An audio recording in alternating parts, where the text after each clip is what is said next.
ദാരിദ്ര്യരേഖയ്ക്ക് താഴെയുള്ള സ്ത്രീകളുടെ ഉന്നമനത്തിനായി കേന്ദ്ര സർക്കാർ ആരംഭിച്ച ഏറ്റവും പുതിയ ഒരു പദ്ധതിയുമായിട്ടാണ് അല്ലെങ്കിൽ ഒരു പദ്ധതിയെ സംബന്ധിക്കുന്ന വീഡിയോയുമായിട്ടാണ് ഇന്ന് ഞാൻ നിങ്ങളുടെ മുന്നിലേക്ക് വന്നിരിക്കുന്നത്. പ്രധാനമന്ത്രി സൗജന്യ സിലൈ മെഷീൻ യോജന 50,000-ഓളം തയ്യൽ മെഷീനുകൾ സ്ത്രീകൾക്ക് നൽകിക്കൊണ്ട് അവർക്ക് വീട്ടിൽ ഇരുന്നു കൊണ്ട് തന്നെ തയ്യൽ ജോലികൾ ചെയ്ത് കൃത്യമായിട്ടുള്ള ഒരു മാസ വരുമാനം ലഭ്യമാക്കുക എന്ന ഒരു ഉദ്ദേശമാണ് ഇതുകൊണ്ട് സർക്കാർ ലക്ഷ്യമിടുന്നത്.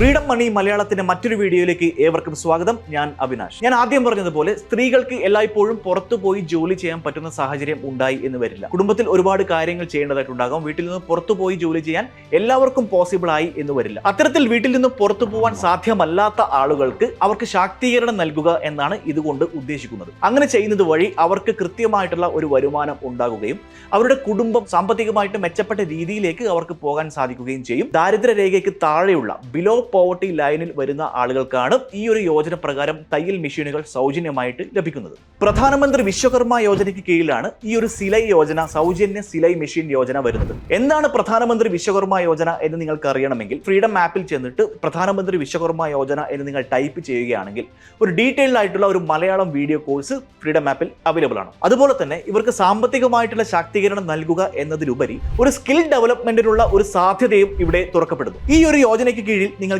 ആനുകൂല്യം ലഭ്യമാവണമെങ്കിൽ എന്തൊക്കെയായിരിക്കണം എലിജിബിലിറ്റി ക്രൈറ്റീരിയ, അതായത് യോഗ്യതാ മാനദണ്ഡങ്ങൾ എന്തൊക്കെയായിരിക്കണം, എങ്ങനെയായിരിക്കണം ഓൺലൈനായിട്ട് ആപ്ലിക്കേഷൻ സബ്മിറ്റ് ചെയ്യുന്നത്, അങ്ങനെയുള്ള കാര്യങ്ങളെക്കുറിച്ച് ഇനി നമുക്ക് പരിശോധിക്കാം. ആദ്യമായിട്ട് ഈ സൗജന്യ സിലായി മെഷീൻ യോജനയുടെ പ്രധാനപ്പെട്ട പ്രയോജനങ്ങൾ എന്തൊക്കെയാണെന്ന് നമുക്ക് പോയിന്റ് ബൈ പോയിന്റ് പരിശോധിക്കാം. ഇത് അവർക്ക് സ്വയം ബിസിനസ് ചെയ്യാനും അതുവഴി ഒരു വരുമാനം ലഭിക്കാനും സ്ഥിരമായിട്ടുള്ള ഒരു വരുമാനം ലഭ്യമാക്കാനും അനുവദിക്കുന്നു. അതുവഴി ഈ ഒരു മെഷീൻ ലഭിക്കുന്ന ആൾക്ക് അവരുടെ കുടുംബത്തെ സാമ്പത്തികമായി സുരക്ഷിതമാക്കാനും സാധ്യമാകുന്നു. രണ്ടാമതായി, സ്ത്രീകളെ ശാക്തീകരിക്കാനും അവർക്ക് ആത്മവിശ്വാസം കൈവരിക്കാനും സഹായകമാകുന്ന ഒരു സ്കീമാണ് ഇത്. അതുപോലെ ഈ പദ്ധതിയുടെ ഗുണഭോക്താക്കൾ ആരംഭിക്കുന്ന തയ്യൽ ബിസിനസ്സുകളിൽ അസിസ്റ്റന്റായി വർക്ക് ചെയ്യുന്ന ആളുകൾക്ക് തൊഴിലവസരവും നൽകുന്നു എന്നത് ഈ ഒരു യോജനയുടെ മറ്റൊരു പ്രത്യേകതയാണ്. ഇനി ഈ ഒരു പ്രധാനമന്ത്രി സിലായ് മെഷീൻ യോജനയിലേക്ക് അപേക്ഷിക്കാൻ ആവശ്യമായ പ്രധാനപ്പെട്ട രേഖകൾ എന്തൊക്കെയാണെന്ന് നമുക്ക് നോക്കാം. ഒന്ന്, തിരിച്ചറിയൽ രേഖ, അതായത് ID പ്രൂഫ്. അത് ആധാർ കാർഡ് ആകാം, പാൻ കാർഡ് ആകാം, ലൈസൻസ്, വോട്ടർ ID, പാസ്പോർട്ട്, അങ്ങനെയുള്ള ഏത് തിരിച്ചറിയൽ രേഖയും നമുക്ക് ഇതിനായിട്ട് ഉപയോഗിക്കാം. അഡ്രസ്സ് തെളിയിക്കുന്ന ഒരു രേഖയും നമുക്ക് ആവശ്യമുണ്ട്.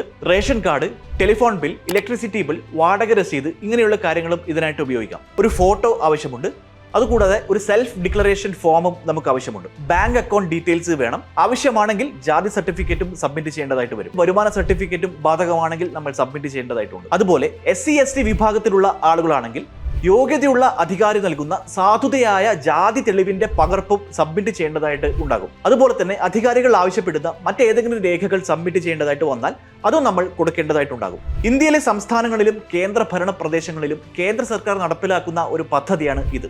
എങ്കിലും ഇതിന്റെ നടപ്പാക്കൽ വിശദാംശങ്ങൾ ഓരോ സംസ്ഥാനങ്ങളിലും വ്യത്യസ്തപ്പെട്ടിരിക്കാം. ഇനി ഈ ഒരു യോജനയ്ക്ക് ആവശ്യമായ യോഗ്യതാ മാനദണ്ഡങ്ങൾ എന്തൊക്കെയാണെന്ന് നമുക്ക് പരിശോധിക്കാം. ആദ്യമായിട്ടുള്ളത്, രാജ്യത്ത് സാമ്പത്തികമായും പിന്നോക്കം നിൽക്കുന്ന വനിതകൾക്ക് ഈ ഒരു സ്കീമിന് അപ്ലൈ ചെയ്യാൻ യോഗ്യരാണ്.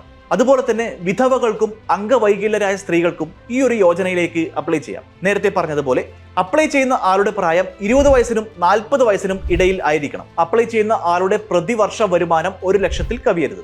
അതുപോലെ തന്നെ അപ്ലൈ ചെയ്യുന്ന സ്ത്രീയുടെ കുടുംബത്തിലെ ആരും തന്നെ ഒരു ഗവൺമെന്റ് ജോലിയിൽ ഉള്ളവർ ആയിരിക്കരുത്. ഇനി പ്രധാനമന്ത്രി സൗജന്യ സിലൈ യോജനയിലേക്ക് എങ്ങനെയാണ് ഓൺലൈനായിട്ട് അപ്ലൈ ചെയ്യേണ്ടത് എന്നതിന്റെ ഒരു പ്രാക്ടിക്കൽ സെഷൻ നമുക്ക് കാണാം. പ്രധാനമന്ത്രി സൗജന്യ സിലൈ മെഷീൻ യോജന 2024 അപ്ലൈ ചെയ്യുന്നതിനായിട്ട് നിങ്ങൾ ആദ്യം ഇന്ത്യ ഗവൺമെന്റിന്റെ pmvishwakarma.gov.in എന്ന വെബ്സൈറ്റ് സന്ദർശിക്കുക. പുതിയ പേജ് ഓപ്പൺ ആയി വരുന്നു. ഈ പുതിയ പേജ് വരുന്ന സമയത്ത് അതിൽ നമ്മുടെ മൊബൈൽ നമ്പറും അതുപോലെ ഒരു ക്യാപ്ച കോഡും കൊടുക്കേണ്ടതായിട്ടുണ്ട് വെരിഫിക്കേഷനായിട്ട്. വെരിഫിക്കേഷന് ശേഷം സൗജന്യ സിലൈ മെഷീൻ ആപ്ലിക്കേഷൻ ഫോം വരുന്നു. ആവശ്യമുള്ള എല്ലാ ഭാഗങ്ങളും ഫില്ല് ചെയ്യുക. വളരെ ശ്രദ്ധിച്ചു വേണം അത് ഫില്ല് ചെയ്യാൻ. അതിനുശേഷം ആവശ്യമായ രേഖകൾ സബ്മിറ്റ് ചെയ്യുക.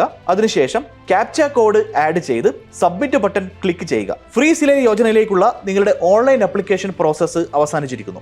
നിങ്ങളുടെ ആപ്ലിക്കേഷൻ ഫോമിന്റെ വെരിഫിക്കേഷന് ശേഷം നിങ്ങൾക്ക് തയ്യൽ മെഷീൻ ലഭ്യമാകുന്നു. അപ്പോൾ കേന്ദ്ര സർക്കാരിന്റെ ഈ ഒരു പദ്ധതി ഇന്ത്യയിലെ ജനങ്ങൾക്ക്, ഇന്ത്യയിലെ പാവപ്പെട്ട സ്ത്രീകൾക്ക് വളരെ മികച്ച തൊഴിലവസരം നൽകുകയും അവർക്ക് സാമ്പത്തികമായി സുരക്ഷിതത്വം കൈവരിക്കാൻ സഹായകമാകുകയും ചെയ്യുന്നു എന്നുള്ള കാര്യത്തിൽ യാതൊരു സംശയവുമില്ല. ഇനിയും ഇതുപോലുള്ള കൂടുതൽ ഇൻഫോർമേറ്റീവ് ആയിട്ടുള്ള വീഡിയോകളുമായി ഫ്രീഡം മണി മലയാളം ചാനലിലൂടെ ഞാൻ നിങ്ങളുടെ മുന്നിലേക്ക് എത്തും. നിങ്ങൾ ഈ ചാനൽ സബ്സ്ക്രൈബ് ചെയ്തിട്ടില്ലെങ്കിൽ എത്രയും പെട്ടെന്ന് സബ്സ്ക്രൈബ് ചെയ്യുക. അടുത്ത വീഡിയോയുമായി വീണ്ടും കാണാം.